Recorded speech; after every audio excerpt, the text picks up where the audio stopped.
AITA for ruining a bachelorette party and subsequent wedding? Katie, 27, F, and I, 27M, have been together since we were in college. Katie was best friends with Jessica, 27F, since freshman year. After we graduated, my oldest friend, Ben, 28M, moved to our city. We introduced Jessica and Ben, and they hit it off. They are getting married in a few weeks. Jessica asked Katie to be a bridesmaid. In her family, the oldest sister is always the maid of honor, so that's why Katie wasn't MOH.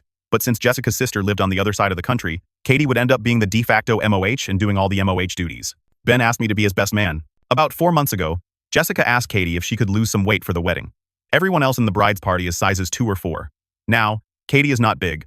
She's a size 8. She also had an eating disorder in her teens, which Jessica is fully aware of, and it took her years of therapy and self-love to have a healthy relationship with food and her body. Katie apparently responded, "Oh, okay," mostly out of shock. But she told me she had no desire to fall back into a cycle of starving herself, so others were more pleased with her appearance. Then, 6 weeks after that, Jessica confronted Katie about not taking her weight loss request seriously and told her she was being demoted to a regular guest, so the wedding party would be more uniform and aesthetically pleasing. I confronted Ben, but he did the whole, "it's her special day" and "happy wife, happy life" bullshit. At this point, Katie wasn't even sure if she was going to go to the wedding, but insisted I stay the best man. A few weeks after that was a mutual friend's birthday party. This would be the first time Katie and Jessica would be in a room together since the demotion, and while Katie hoped Jessica would pull her aside and apologize, instead, Jessica didn't even acknowledge Katie all evening. The next day, Ben called me to say, Jessica thought Katie made the party so awkward, and she doesn't want that at her wedding, so Katie is uninvited. Since they've already paid for Katie's meal, I could bring a +1, but it obviously couldn't be Katie. At this point, I stepped down as best man and told them I wouldn't be attending because it was hypocritical for them to expect me to celebrate their relationship when they couldn't even respect mine. But here's where Katie and I may be the AHs.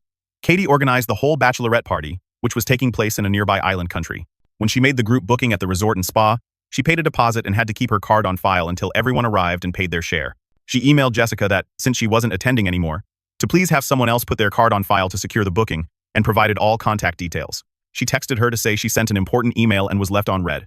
She texted her again a few days later, asking if the card was replaced and was left on red again.